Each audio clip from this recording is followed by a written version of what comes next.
Bonjour, bienvenue à cette vidéo de partie de Jeanne d'Arc où nous allons faire le scénario de découverte qui est le siège de Rennes.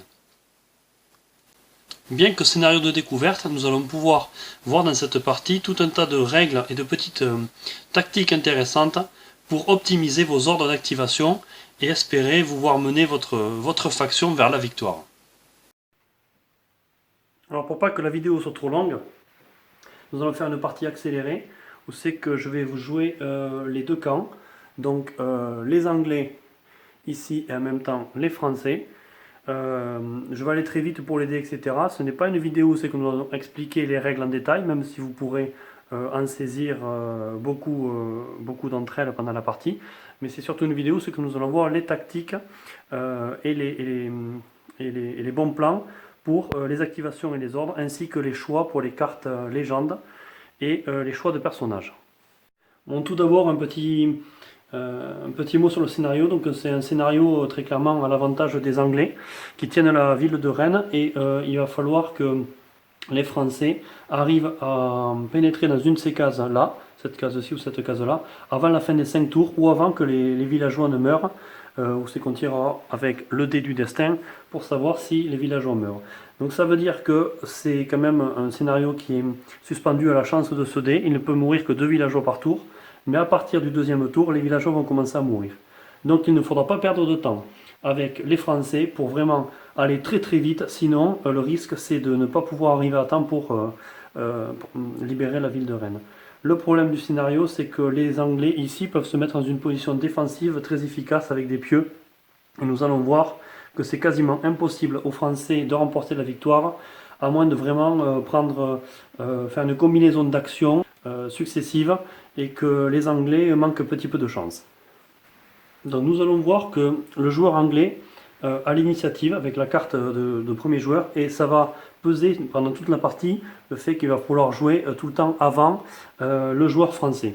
Donc le joueur français pourra peut-être de temps en temps utiliser des actions opportunisme pour contrecarrer le plan des Anglais, mais on va voir que ça va être très très compliqué. Alors nous allons jouer très très rapidement les tours, pour pas que ce soit très long. Ici nous avons les deux cartes de villageois. Donc au tour 1, nous avons deux actions, comme on peut voir ici.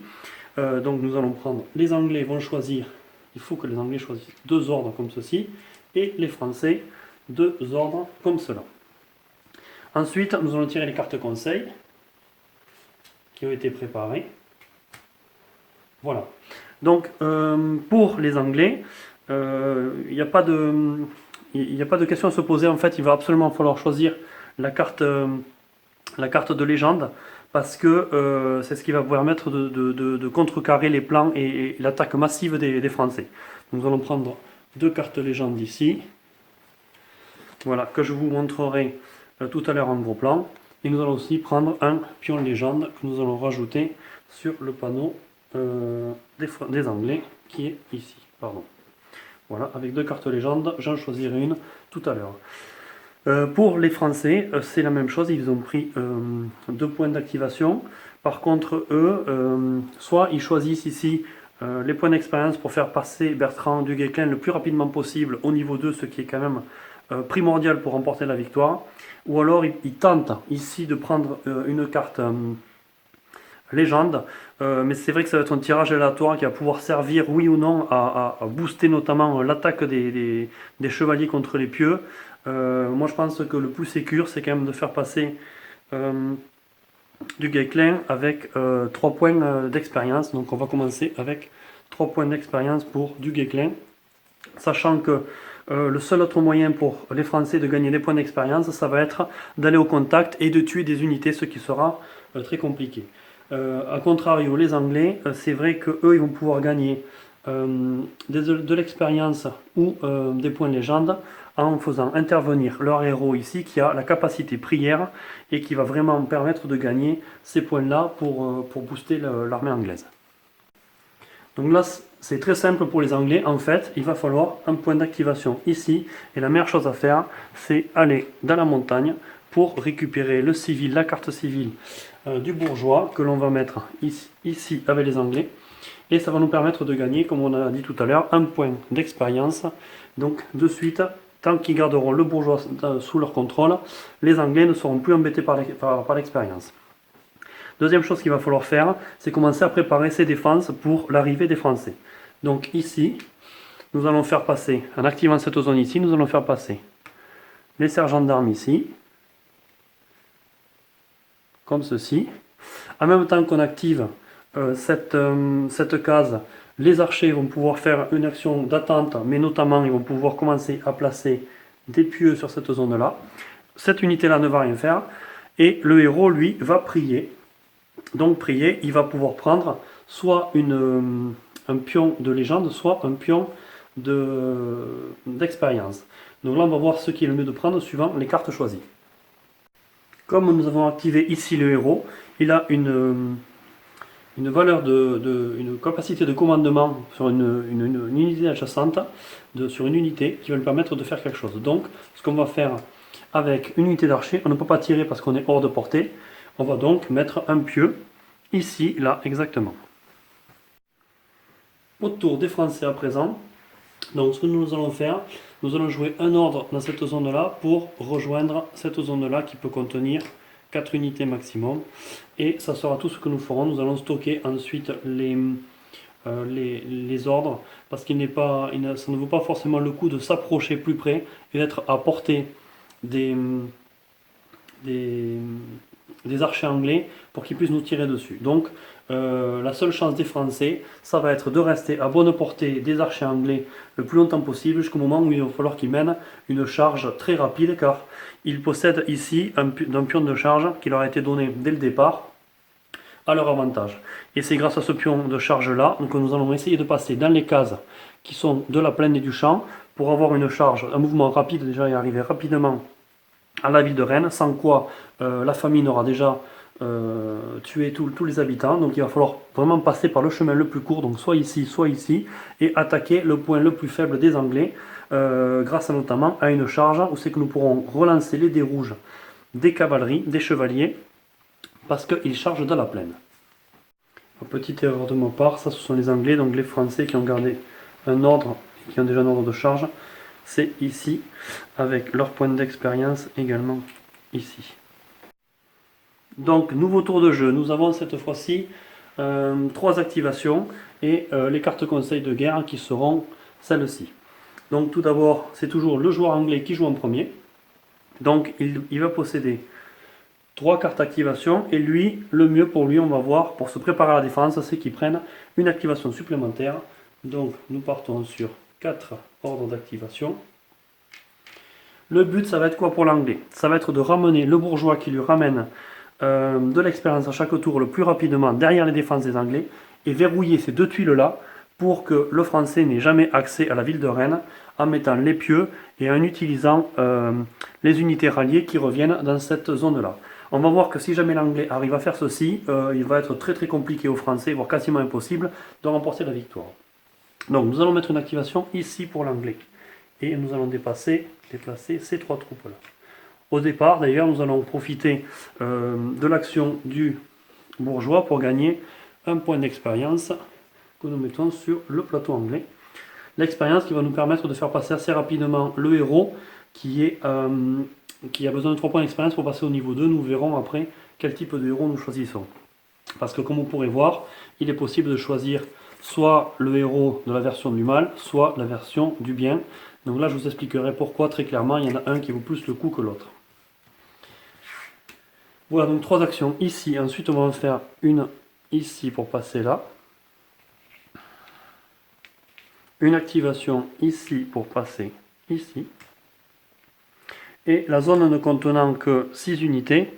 C'est pour ça que dès le premier tour, j'ai fait passer une unité ici pour qu'il y ait la place de recevoir tout le monde. Maintenant, je vais donc utiliser ma dernière action, activation. Il faut absolument que j'utilise maintenant. Pourquoi? Parce que le prochain tour, les Français risquent de pouvoir attaquer très rapidement et il me faut finir ma ligne de défense. Donc je vais activer cette zone-là. En activant cette zone-là, je vais permettre au héros ici d'être activé et donc lui de gagner un pion légende qui permettra de jouer la carte légende que nous avons choisie. Autre chose, grâce à sa capacité de commandement, qui est ici, il va pouvoir activer une unité qui est là, qui ne va pas tirer parce que personne n'est à portée de distance, mais par contre qui va en profiter pour mettre un pieu ici. Cette unité d'archer qui est activée là ne va rien faire. Et ces deux unités là vont démonter, donc on va les considérer à partir de maintenant comme des archers à pied. Je verrai si j'ai les socles tout à l'heure pour les remplacer. Alors j'en ai déjà au moins un, donc je vais déjà en remplacer un. Mais on considérera que les deux sont à pied. Voilà pour le tour anglais, donc il finit n'ayant plus d'ordre, mais quand même avec 2 points d'expérience et déjà 2 points de légende qui permettront de jouer certainement la carte que nous avons ici. Sachant qu'à la fin du tour, nous allons tirer le dé du destin pour savoir si les villageois meurent ici. Et potentiellement, on peut avoir jusqu'à 2 villageois qui meurent dès le tour 2. Donc on sait qu'à partir du tour 3, potentiellement, la partie est terminée pour les Français. Et si jamais ils n'ont pas attaqué et pris possession de la ville, ils auront donc échoué le scénario. C'est pour ça que c'est vraiment une course contre la montre. Il va falloir se montrer très agressif, très offensif avec les Français pour avoir une petite chance de remporter ce scénario. Sinon, c'est, comme nous allons le voir, quasiment impossible de remporter le scénario. Le petit guide qui est ici ne vous apportera pas grand chose. Il risque de vous faire perdre du temps, quitte à aller, si vous pouvez le prendre au passage, on va le prendre, sinon ce n'est pas la peine. Donc nous avons 3 activations ici pour les Français, qui vont choisir un conseil de guerre plus une activation, et qui vont récupérer leur activation du tour d'avant, car elle n'avait utilisé qu'une sur les deux. Nous allons également utiliser notre jeton de charge, qui est ici. Donc nous allons, avec une seule activation, utiliser du Guesclin qui va aller là. Une deuxième activation pour du Guesclin qui va aller ici. Du Guesclin doit absolument faire partie de la charge de cavalerie pour avoir un maximum d'impact et de puissance afin de percer la ligne anglaise. Sinon, l'attaque risque d'échouer. Ensuite, nous allons activer cette zone-là où nous allons déplacer seulement 3 chevaliers, car la zone ne peut contenir que 4 unités. Et comme du Guesclin est déjà de l'unité, nous allons malheureusement pas pouvoir déplacer la 4e unité de chevalier. C'est un moindre mal parce qu'en fait il vaut mieux avoir du Guesclin à la tête de la charge que une simple unité de chevalier. On verra pourquoi tout à l'heure. Ensuite nous allons utiliser un ordre de plus pour déplacer ces 4 unités par le chemin le plus court, qui est en fait ici, la case contenant qu'une seule zone. Et ensuite nous allons avoir le choix d'attaquer soit sur ce côté-là, cette zone ici, soit cette zone ici. Alors nous allons choisir d'attaquer cette zone ici, car celle-ci est mieux protégée, car elle contient un héros et également un villageois qui peut servir de point de vie supplémentaire. Deuxième raison pour laquelle nous n'allons pas attaquer cette zone-ci, c'est que cette zone-ci comprend le point de ralliement, et un point de ralliement avec les pieux devant, c'est très fort, et c'est d'ailleurs le problème du scénario, c'est que les chevaliers ne pouvant pas poursuivre suite à une victoire, ne pourront pas investir la zone là. Les unités qui auront été mises hors combat et qui reviendront de suite sur le point de ralliement dans cette zone là, ce qui nous permettra de jamais pouvoir prendre cette zone là ou très difficilement. Donc nous allons, pour ces deux raisons, le fait que la zone soit moins forte ici et qu'elle ne possède pas le point de ralliement, attaquer cette zone ici. Maintenant nous pouvons l'attaquer soit par ici, soit par ici. Nous allons, en termes de terrain ça ne change pas, ce sont 2 terrains champs qui nous permettront d'avoir des bonus de charge sur les unités qui ont charge. Car ici, tous les Français ont charge et également du Guesclin a aussi la capacité charge.